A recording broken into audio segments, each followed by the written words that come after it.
Assalamualaikum warahmatullahi wabarakatuh. Waalaikumsalam warahmatullahi wabarakatuh. Hari ini kita akan mata kuliah rancangan penelitian ya. Ya, jadi hari ini adalah pengenalan atau introduksi ya. Jadi saya akan menjelaskan bagaimana perbedaan-perbedaan kondisi penelitian yang kita hadapi di tugas akhir itu, dan dalam kondisi seperti apa kita menerapkan rancangan-rancangan percobaan yang ada dan kita kenal selama ini. Jadi di rancangan percobaan itu ada beberapa model. Jadi ada yang disebut dengan rancangan acak lengkap, ada yang disebut dengan rancangan acak kelompok, ada yang disebut dengan rancangan bujur sangkar Latin. Itu untuk yang satu faktor. Tapi ada juga yang lebih dari satu faktor. Yang satu faktor misalnya seperti ini.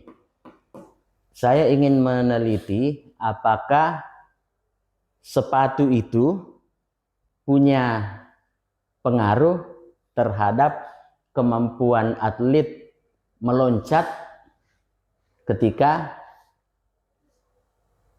memblok atau men-smash misalnya dalam permainan voli.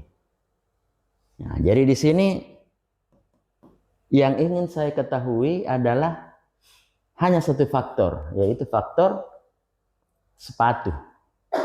Jadi apakah sepatu mahal membuat orang menjadi lebih tinggi lompatannya misalnya. Nah, di dalam konteks perikanan, misalnya untuk teknologi hasil perikanan, ya misalnya kita mempunyai penelitian, misalnya ingin mengetahui bahan apa yang bisa mempengaruhi rasa daripada bakso ikan, atau jenis tepung mana yang digunakan yang terbaik yang menjamin supaya bakso ikan itu punya tingkat kekenyalan yang bagus. Misalnya kita membandingkan, ya mungkin pakai ada tepung maizena, ada tepung terigu, ada tepung beras misalnya ya, atau ada tepung kanji atau tepung sagu. Nah, itu bisa kita ramu, dan dalam hal ini ingat hanya ada satu faktor, yaitu jenis tepung untuk merekat. Tetapi kadang-kadang juga bisa lebih dari satu faktor. Saya ingin tahu misalnya selain jenis perekatnya mana yang terbaik, berapa banyaknya, berapa konsentrasi, atau berapa gram per kilo daging ikan yang terbaik. Maka saya juga mencari tahu apakah 3 gram atau 6 gram atau 9 gram, atau misalnya kelipatan 5 atau kelipatan 10, 20, 30, 40 gram per 1 kilo daging ikan. Nah, di sini kita menerapkan 2 faktor. Nah, dalam konteks 2 faktor inilah kita mengenal apa yang disebut dengan rancangan faktorial ya.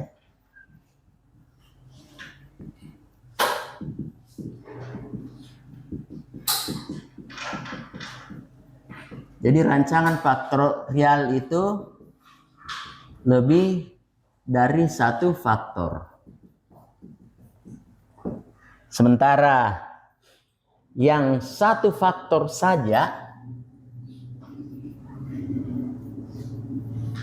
kita mengenal ada yang disebut dengan rancangan acak lengkap, ada rancangan acak kelompok,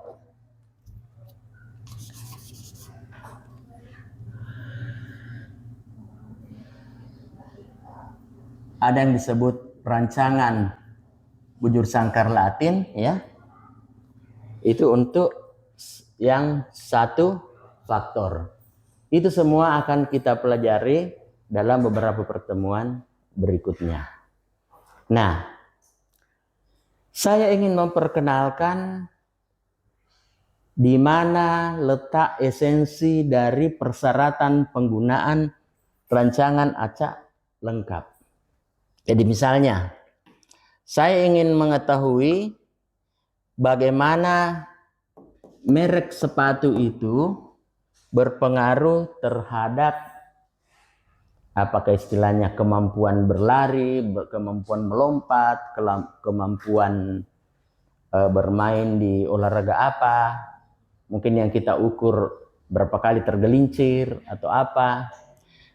Nah, ketika kita ingin menerapkan percobaan ini berarti kita butuh 12 atlet. Kita butuh 12 orang.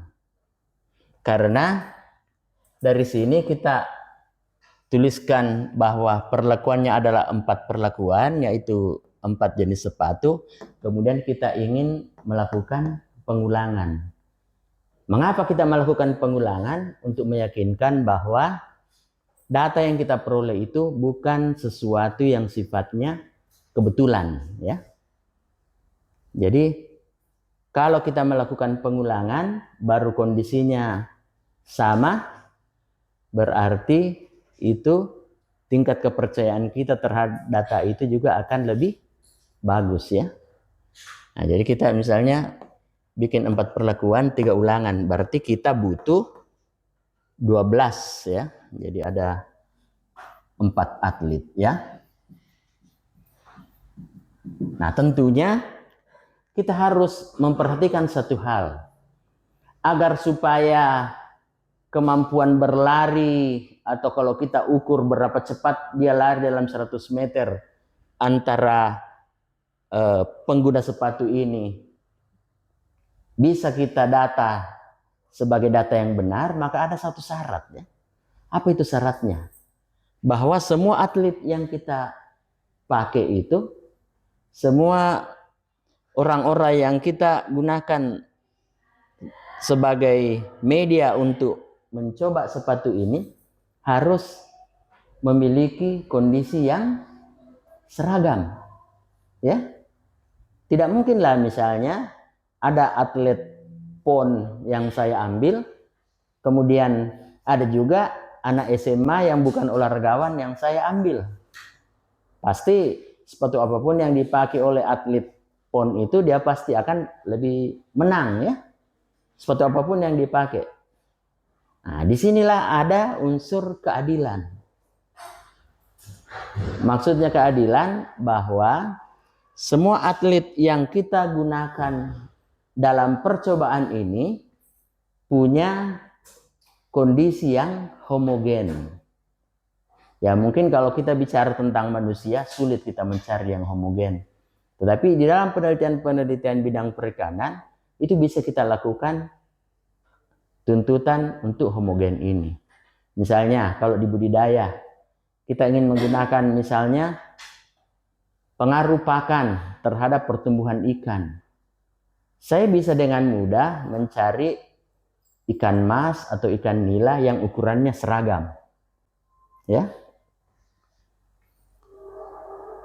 Atau untuk penelitian THP, dengan mudah kita bisa mencari misalnya supaya homogen, daging bahan baku yang kita gunakan itu berasal dari tempat yang sama, tingkat kesegaran yang sama. Jadi tidak boleh kita mengambil ada yang kita beli hasil tangkapan hari ini yang masih segar, ada juga hasil tangkapan yang kemarin sore kita beli baru kita buat atau jadikan untuk penelitian hari ini. Tidak boleh, ya. Semua harus pada umur yang sama. Tapi kalau pada manusia, ini mungkin sulit, ya. Jadi kecuali misalnya kita ambil, kita cari saja yang kira-kira kelas 1 SMA. Cari sama-sama yang bukan pelari misalnya. Atau dicari yang kondisinya. Kalau dapat pelari yang banyak, bisa ketemu 12 orang, semua pelari. Jangan ada yang pelari, kemudian ada yang tidak pernah olahraga ya. Jadi situ homogen. Nah, jadi yang ingin saya tekankan di sini bahwa untuk menggunakan rancangan acak lengkap, kata kuncinya di sini adalah homogen ya. Jadi jenis kelaminnya sama, umurnya sama, aktivitas kebiasaan olahraganya sama. Tetapi jika kita menemukan suatu kendala, misalnya kita hanya menemukan di sini kan misalnya butuh 3 ulangan, tetapi berbeda mereka punya karakteristik. Akhirnya kita hanya bisa menemukan, kita hanya menemukan yang 4 orang. Jadi karena ada 4 sepatu, berarti 4 orang ya, berarti kita bisa menemukan 4 yang siap. Cari, ternyata yang kita temukan hanya 4 orang perempuan yang bisa kita dapat dari yang punya kebiasaan olahraga misalnya. Kemudian yang lain, ternyata 4 orang. 4 orang juga ada 4 putra.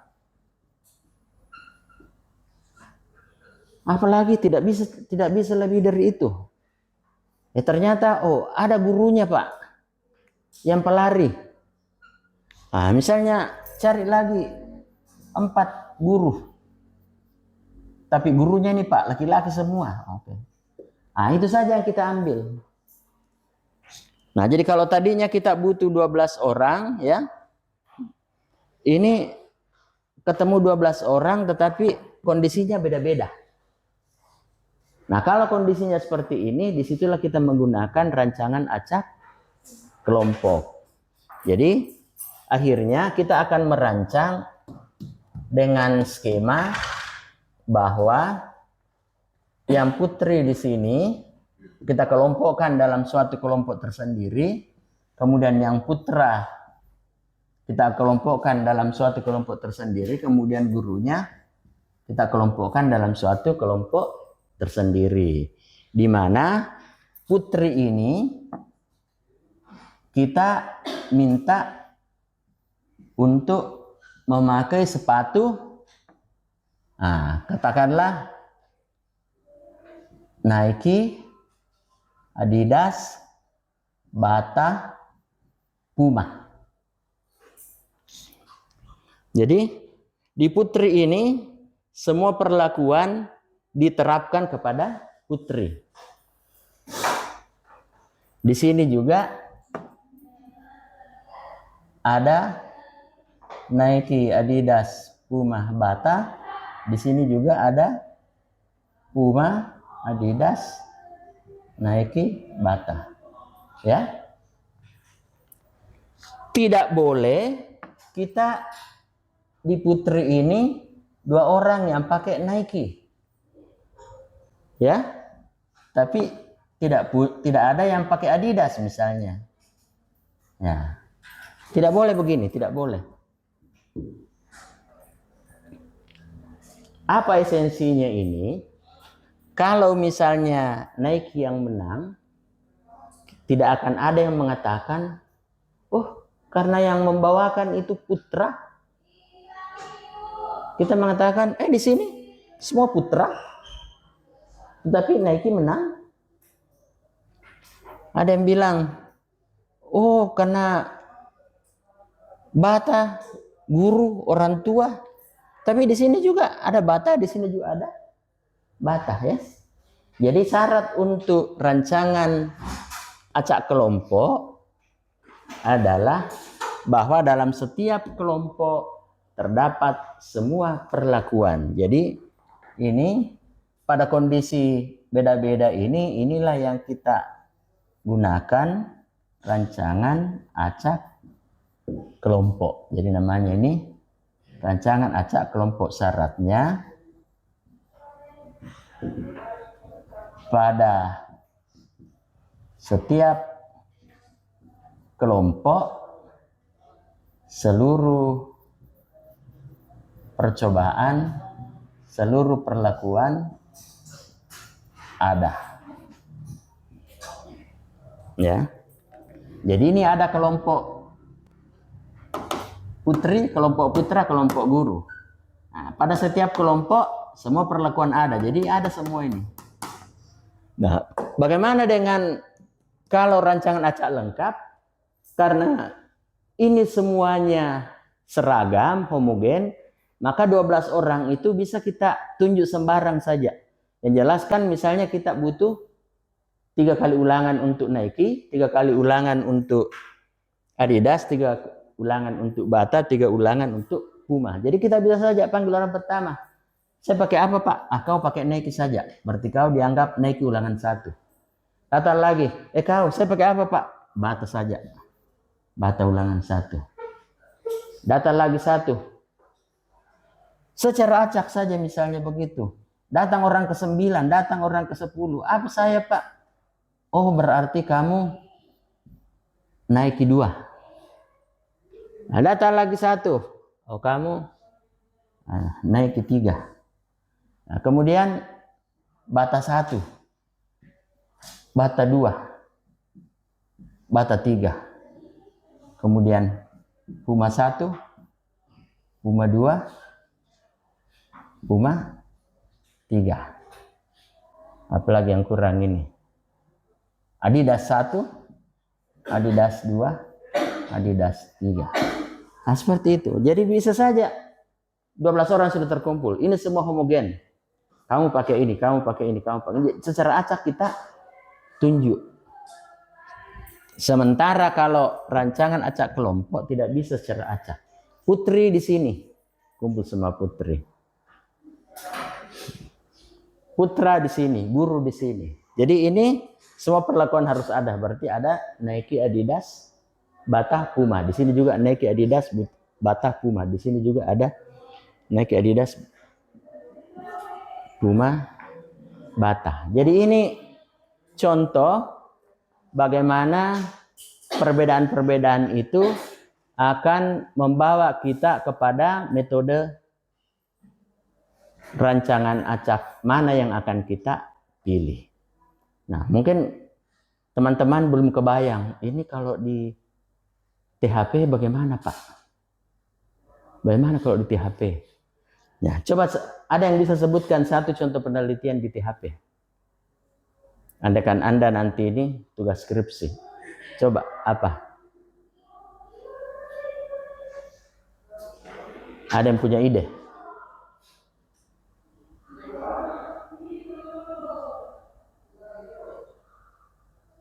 Misalnya isunya adalah kemasan. Kemasan bagaimana yang akan menghasilkan masa simpan yang lebih lama. Begitu kan? Ya.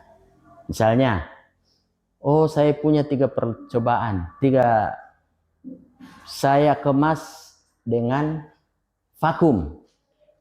Ya. Apalagi? Dengan kaleng. Apalagi? Dibungkus biasa saja atau pakai daun tradisional ya atau apa.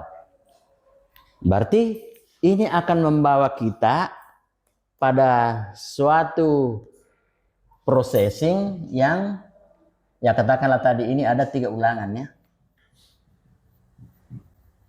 Jadi di sini 3 perlakuan,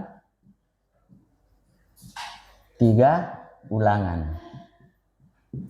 Nah, kemudian salah satu proses yang dilakukan ini adalah bahwa Anda memproses ini menggunakan apa? Panci presto misalnya ya. Ya. Kira-kira panci presto itu ngaruh enggak dalam processing itu untuk menentukan masa simpan? Ya, boleh jadi mempengaruhi. Ya, kenapa? Karena mungkin tekanannya berbeda. Sehingga level apa istilahnya? Apakah faktor yang menyebabkan simpang? Mungkin kadar airnya, level kadar air yang diuapkan akan berbeda, atau tingkat kekenyalan itu akan berbeda, atau bagaimana ya? Sehingga Anda berpikir, kalau begitu saya harus cari panci presto yang seragam. Ya.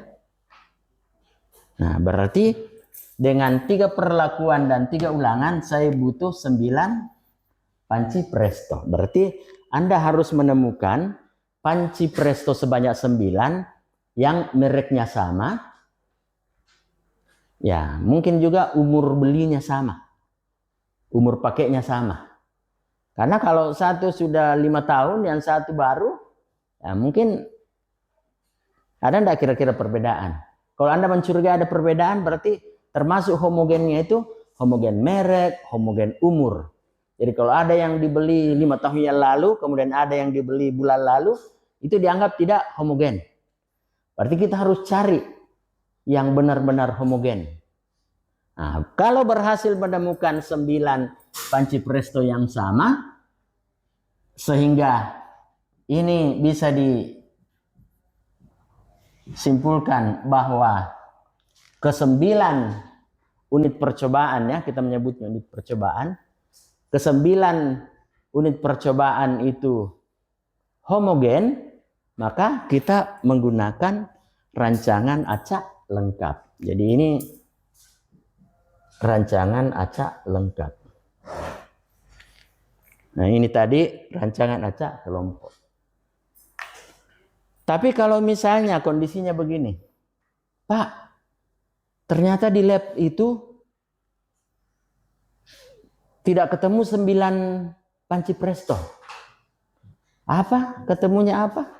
Mungkin tahun pengadaannya beda-beda.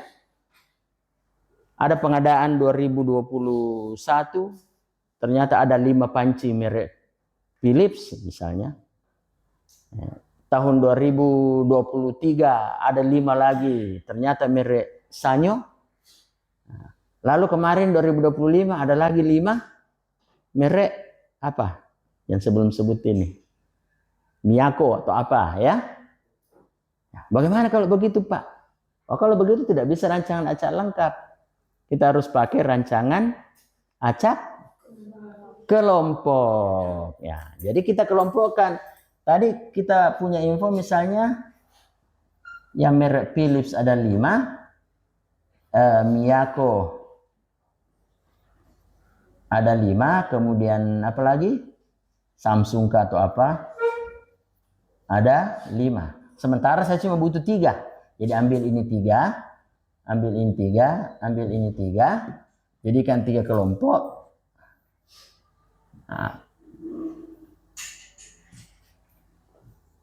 Nah, ini yang diproses dengan Philips. Ini yang diproses dengan Miyako. Ini dengan Samsung. Kok ada Samsung ya? Nah, misalnya di sini mau pakai vakum, mau pakai, berarti harus ada di sini semua. Jadi ada vakum, ada kaleng, ada daun. Di sini juga ada daun, ada kaleng, ada vakum. Jadi urutannya yang mau dikerja kapan ya bisa beda-beda. Ini daun, kaleng, vakum. Nah, seperti itu rancangan acak kelompok.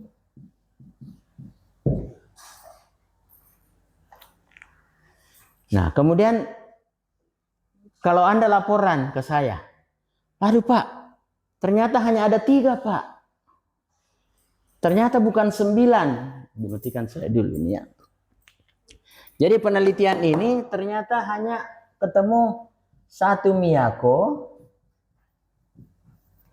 1 Philips, 1 apa? Samsung.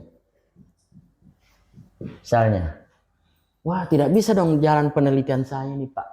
sumber daya tidak ada, itu masih bisa menggunakan apa yang disebut dengan rancangan bujur sangkar Latin.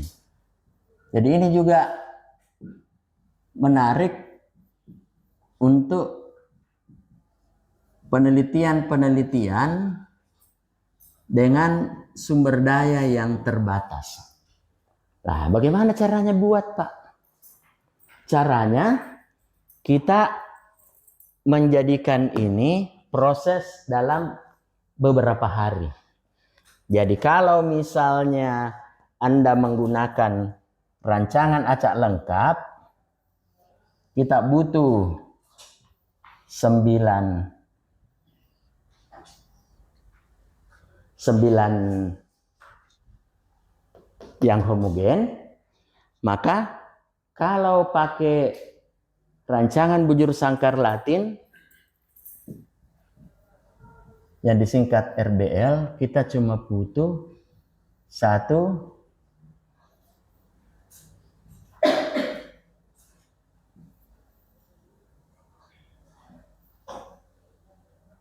jenis panci presto ya. Jadi bagaimana cara pengaturannya, Pak? Ini misalnya ini Miyako, ini Philips, ini Samsung, lalu ini jenis panci presto. Nah, ini misalnya hari Senin. Hari Senin kita mulai penelitian.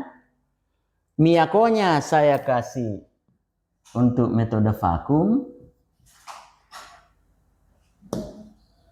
Philipsnya saya kasih metode daun atau bisa terbalik ya, kaleng ya.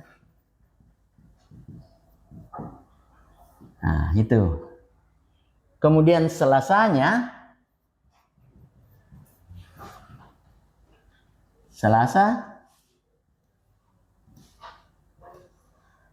ini saya pakai kaleng.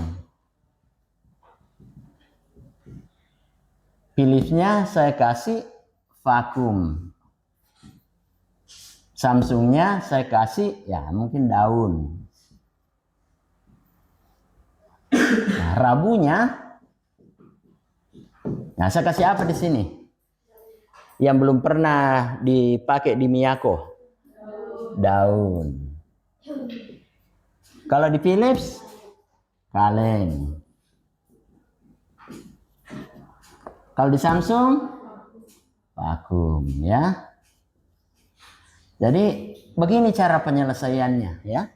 Jadi dengan menggunakan rancangan bujur sangkar Latin, keterbatasan sumber daya tadi bisa kita selesaikan dengan menggunakan model rancangan bujur sangkar Latin. Jadi cuma kalau di budidaya perairan ini akan lama, karena mungkin kalau budidaya perairan kan pelihara ikannya 3 bulan. Kalau di sini contohnya hanya Senin, hanya 1 hari, tidak ada masalah. Kita tunggu lagi untuk besok atau hanya 3 hari.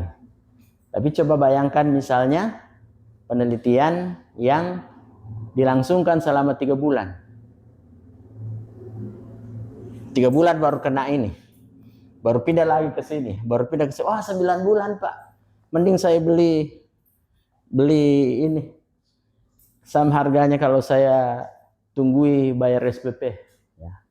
Jadi ini penelitian-penelitian, model-model penelitian yang apabila berhadapan dengan keterbatasan sumber daya, tapi kelemahannya akan membutuhkan waktu yang lebih panjang. Jadi ya tinggal diperhitungkan. Kalau misalnya di peternakan, coba Anda kebayang enggak ini kalau penelitian di peternakan beru sapi, pengaruh daya cerna jenis rumput terhadap cerna sapi yang mahal-mahal semua. Ada sapi Brahmana, ada sapi Bali, ada sapi apa. Pulang ke orang tua minta penelitian 100 juta. Karena satu sapi saja sudah 15 juta. Butuh 9. Waduh. Nah, ini model-model penelitian ini memberi kita jalan keluar meskipun waktunya akan lebih lama. Jadi sama dengan kalau di teknik mesin itu mau menggunakan teknik apa? Katakanlah ada pencampuran ke bahan bakar untuk melihat mana yang lebih efisien. Maka dia harus cari, misalnya kalau percobaannya motor, berarti mereknya motor harus sama, lalu motornya harus umurnya sama, lalu mungkin kondisi mesinnya harus sama.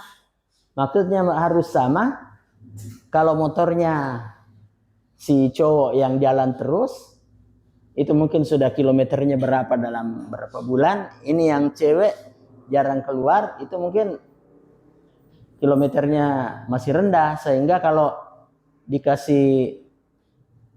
diterapkan rancangan acak lengkap agak sulit untuk mencari itu. Jadi kemungkinan ada perbedaan kemampuan atau perbedaan daya kerja mesin yang akan berbeda.